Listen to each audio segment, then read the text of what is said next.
Soy el pastor Juan José Gil. No soy un científico, pero sí que tengo suficiente curiosidad como para de vez en cuando leerme algunos artículos científicos y tratar de estar al tanto de por dónde va la ciencia, en el sentido de que nos pueda revelar hacia dónde quieren conducir todo el conocimiento que están adquiriendo por medio del estudio de la materia, por medio del estudio de la realidad.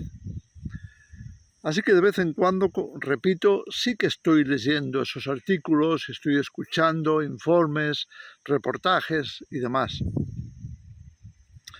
¿Sabes? Una de las cosas quizá más interesantes de la ciencia actual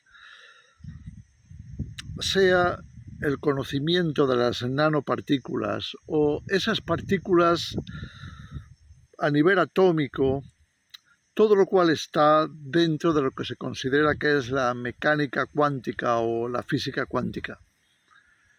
Y es muy interesante porque muchas de las cosas que hasta hoy han estado veladas para la humanidad, cómo funciona la energía, cómo funcionan todas esas partículas, si funcionan por impulsos, por puntos cuánticos, quantums, o si funcionan por ondas como electromagnetismo, etc. Cosas que, a menos que te metas muy a fondo en el estudio de estas ciencias, pues es difícil comprenderlo. Pero la ciencia ha aumentado, lo hemos escuchado muchas veces del profeta Daniel. Se le dijo al profeta que guardara, sellara el libro de las revelaciones que había recibido hasta el tiempo del fin. Y entonces añade, muchos correrán de aquí para allá y la ciencia aumentará. Así que ese nivel de conocimiento ha estado velado durante muchos siglos hasta que finalmente parece tener algo así como una explosión. La ciencia aumentará. La explosión del conocimiento está llevando a la ciencia a alcanzar niveles que hasta ahora se consideraban espirituales, sencillamente porque eran muy difíciles de comprender y porque estaban fuera de la vista. Pero ahora, a través de la experimentación, a través de incluso de los que sabemos que son microscopios electrónicos de alta potencia, a través de cosas como el láser, y todo lo que se está descubriendo está permitiendo que el ser humano experimente mucho más en profundidad y descubra un montón de cosas que estaban en el mundo invisible, repito, a las que podríamos considerar que eran inaccesibles porque pertenecían al mundo sobrenatural. Cada vez estoy más convencido de que el mundo sobrenatural también es el mundo de la energía, es el mundo energético. Energías que no vemos, energías que no percibimos, pero que son reales y que están ahí, que están con nosotros, que están a nuestro alrededor. ¿Por qué digo todo esto? Porque se llegan a encontrar bases o principios de la acción de esa energía que por desconocerlas también resultan ser misterios y que están ahí o han estado ahí, a los que sabemos que era muy difícil alcanzar, a menos que tuviéramos revelaciones bíblicas o revelaciones espirituales, a las que pudiéramos añadir nuestra fe y confiar en ello y por tanto recibir el beneficio. ¿Sabes? Uno de los principios de la física cuántica es que la energía y las partículas energéticas a nivel atómico e inferiores muchas veces mantienen una especie de relación íntima, algo así como una especie de conexión que incluso cuando están a distancia les hace vibrar de la misma manera, les hace reaccionar de la misma manera. Es una especie de entrelazamiento de energía que te hace vibrar, aunque no estéis juntos, te hace vibrar de la misma forma. Esto explicaría mucho lo que significa la energía a nivel espiritual, por ejemplo, la energía de Dios, que nos es transmitida algunas veces por la misma creación de la que somos parte y otras veces por conexión. Por ejemplo, nuestra fe cristiana nos hace vibrar con Cristo. Por eso nos llamamos cristianos. La palabra de Cristo, la palabra de Jesús, entra en nosotros como una forma de conexión, una forma de, y a veces lo llamamos así, como vibración. Es la vibración del Espíritu, la vibración del Espíritu Santo, la vibración divina, que pasa a nosotros y nos hace vibrar en la misma sintonía, en la misma energía. Y de esa forma estamos participando de lo mismo, estamos participando de Dios, estamos participando del amor de Dios, o estamos participando de la revelación divina, o del conocimiento de Dios, como lo queramos llamar. Fíjate, esto es muy importante porque nos ayuda a comprender por qué Jesús habló de ciertas cosas, o por qué la Biblia nos revela ciertos principios, o por qué se supone que tengamos que poner nuestra fe en acción. Porque nuestra fe es también la energía puesta en marcha por nuestra voluntad para participar de ciertas cosas que no entendemos o no conocemos. Fijaros la expresión que encontramos en Hebreos, la carta a los Hebreos, en el capítulo 11, acerca de la fe. La fe es la certeza de lo que se espera, la convicción de lo que no se ve. Pero de la misma forma que esa fe nos conecta con algo positivo, algo divino, algo que viene de Dios, algo santo, algo puro, algo perfecto, que Jesús nos revela por medio de la palabra, por medio del Evangelio, por medio de la verdad, por medio del Espíritu Santo. También Satanás la provoca para conectar a los seres humanos con su mundo, con su energía, con su manera de desatar esa energía que pudiéramos considerar que nos conecte, que nos haga vibrar con esos poderes del mar, esos poderes de la oscuridad, ese poder que se opone al mensaje, que se opone al Evangelio, que se opone al Espíritu Santo, que se opone a conocer y vibrar con la energía divina. Son principios que hasta pudiéramos considerar que no solo se están investigando, sino que se está descubriendo la interacción, cómo podemos interactuar con esto. Ahora, lo que más me preocupa en este momento histórico que vivimos es que hay una cantidad enorme de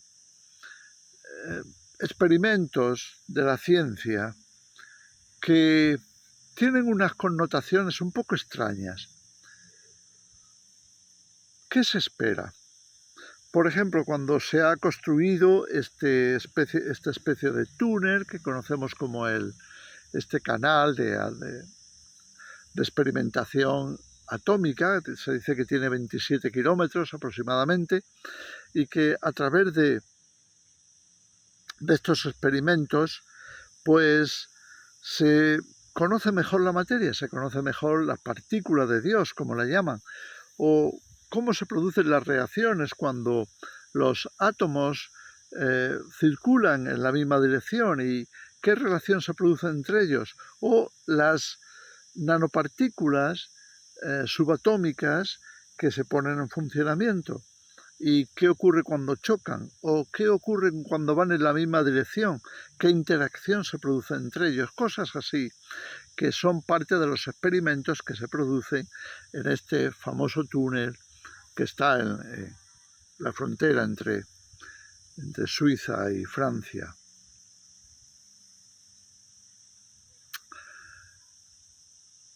Fíjate, una de las cosas que me llaman la atención es por qué en las inmediaciones o en la entrada, en la fachada o como queramos llamarle, en el recibidor, en el hall, aunque esté en exteriores, ¿por qué se pone ahí una imagen de una diosa india, Shiva, o un dios, como se le quiera ver, si es diosa o dios, que está en conexión con la destrucción. ¿Por qué la diosa de la destrucción?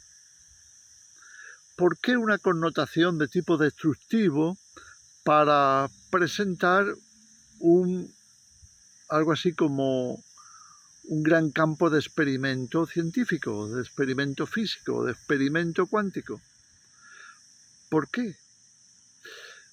¿Por qué se conectan muchas veces tantos signos en un sentido o en otro?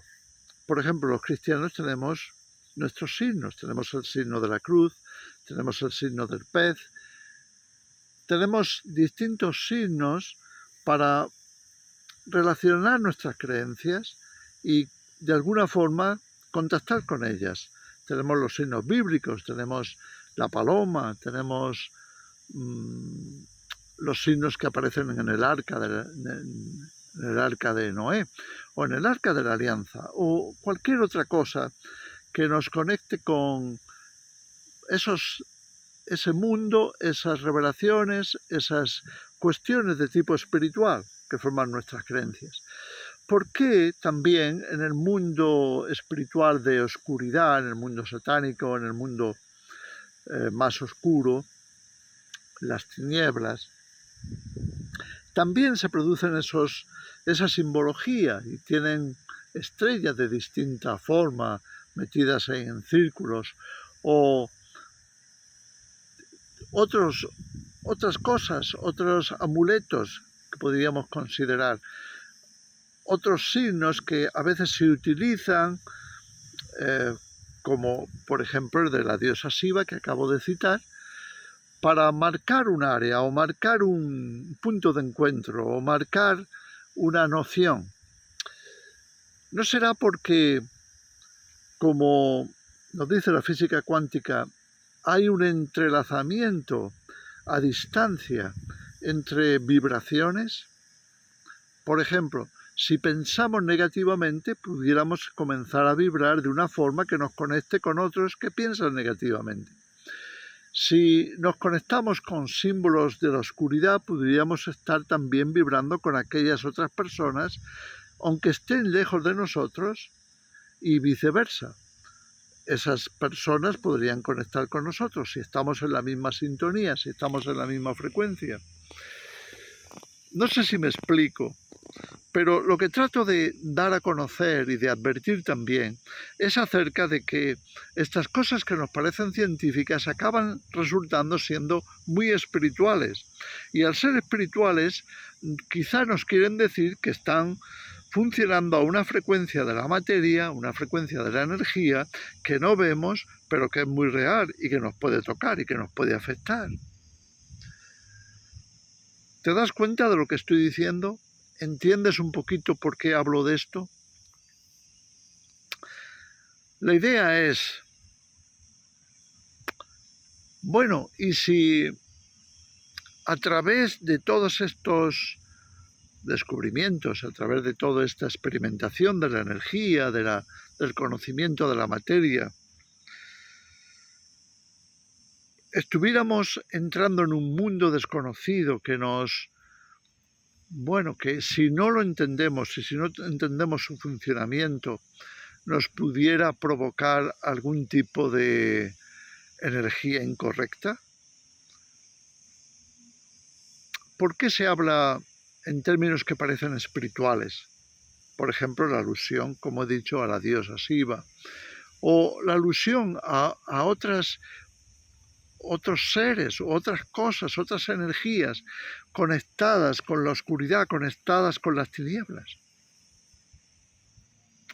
¿Se está preparando a la humanidad para algo así? Piensa por un momento lo que conocemos como, que están ahora muy en la investigación, en la carrera de la investigación, como son los ordenadores cuánticos. ¿Por qué los ordenadores cuánticos? ¿Qué se trata de crear con ellos? ¿Por qué los ordenadores cuánticos requieren un nivel tan profundo de oscuridad y tan frío hasta el punto de demandar un frío superior al frío de la oscuridad del espacio. ¿Por qué? Un frío absoluto, una oscuridad absoluta. ¿Por qué todo eso tiene que estar hecho en esas condiciones? ¿Qué partículas se intenta que funcionen ahí? ¿Qué vibraciones? ¿Qué energías? Pudiera ser que todos esos mecanismos se estén utilizando para cosas que no se han revelado. Por ejemplo, y por eso se ha hablado en algunos momentos, por ejemplo, ¿no será para abrir portales a otras entidades espirituales? Y cuando hablo de portales me refiero a manifestación de esas energías espirituales, porque si yo estando aquí en unas ciertas condiciones, como pudiera ser la oscuridad más absoluta y el frío total, si yo estando ahí estuviera receptivo para que energías de ese tipo, energías de la oscuridad, de las tinieblas, energías del frío absoluto, de la ausencia absoluta de vida, de calor, de energía, por ponerme en una situación así, entonces estuviera receptivo a recibir esas vibraciones, ¿no estaría en peligro? ¿No me estaría conectando con algo que desde luego no es Dios? Porque Dios es luz. ¿Por qué tengo que estar en la oscuridad total? Porque Dios es vida. ¿Por qué tengo que estar en la frialdad más absoluta de la muerte? Digo todo esto porque no solo tenemos que mirar lo que pasa en el mundo, los adelantos científicos y las cosas que se nos presentan, simplemente desde una perspectiva visible, física. Porque podríamos estar, sin darnos cuenta, adentrándonos en el mundo de las tinieblas, en el mundo de la destrucción. Y quizá por eso se presenten esas connotaciones de estatuas, de elementos utilizados y demás, porque eso nos ponga a la humanidad, ponga al ser humano ante la exposición y la posibilidad de que esas fuerzas malignas de oscuridad se pudieran manifestar en nosotros, o se pudieran manifestar en el mundo físico, se pudieran manifestar a nivel del mundo como lo vemos, de las energías visibles, perceptibles, de manera que pudieran ejercer su influencia de una manera más poderosa sobre el mundo físico en el que nos movemos. Siempre hemos dicho que el mundo espiritual está a nuestro alrededor, que nos influye, que nos afecta. ¿No será de esa forma? ¿No será a través de energías que proceden como réplicas porque vibran a la vez de ese mundo espiritual de oscuridad? ¿Por qué entonces tanto énfasis en la inteligencia artificial, en los ordenadores cuánticos, en los experimentos con hadrones, en esos lugares tan específicos, con ámbitos tan especiales? ¿Por qué todo eso? En fin, pudiéramos hablar de todas estas cosas, todos estos experimentos. Por supuesto hay que estudiarlos, hay que tratar de comprenderlos para ver qué se esconde detrás. Lo que se dice en general es, bueno, son para tener aplicaciones científicas que nos den mayores ventajas. Pero ¿todo es para eso? Pensémoslo. Estoy seguro de que el conocimiento de estas cosas nos puede acercar a un conocimiento mejor del mundo espiritual y no necesariamente del mundo de las tinieblas. Nos quizá nos pueda ayudar. Hoy día se habla incluso de sanidad cuántica o curación cuántica, que no es otra cosa que la utilización de energías espirituales que pueden ayudarnos a corregir pueden ayudarnos a mejorar ciertos aspectos de nuestras emociones o de nuestros pensamientos. Quizá haya revelaciones ahí acerca de cómo funciona el mundo espiritual, pero el mundo espiritual tiene dos caras. En otras palabras, hay luz y hay tinieblas, hay bien y hay mal, hay construcción y hay destrucción. En fin, todas estas cosas son inquietantes y de alguna manera, si las estudiamos con una actitud bíblica, correcta, con una confianza depositada plenamente en Dios, seguramente nos ayude a comprender por qué se dan ciertos fenómenos y qué nos convendría aprender o desaprender, qué nos convendría aceptar o rechazar, qué aplicación va a ser buena para el género humano o qué aplicación va a ser negativa para el género humano. En fin, os dejo estas reflexiones porque creo que todos, de alguna manera, con la ayuda de Dios, podemos adquirir discernimiento acerca de todas estas cosas. Espero que por lo menos nos ayude a meditar y a considerar qué hacer con todo ese conocimiento. Muchos correrán de aquí para allá y la ciencia aumentará. Que el Señor os bendiga.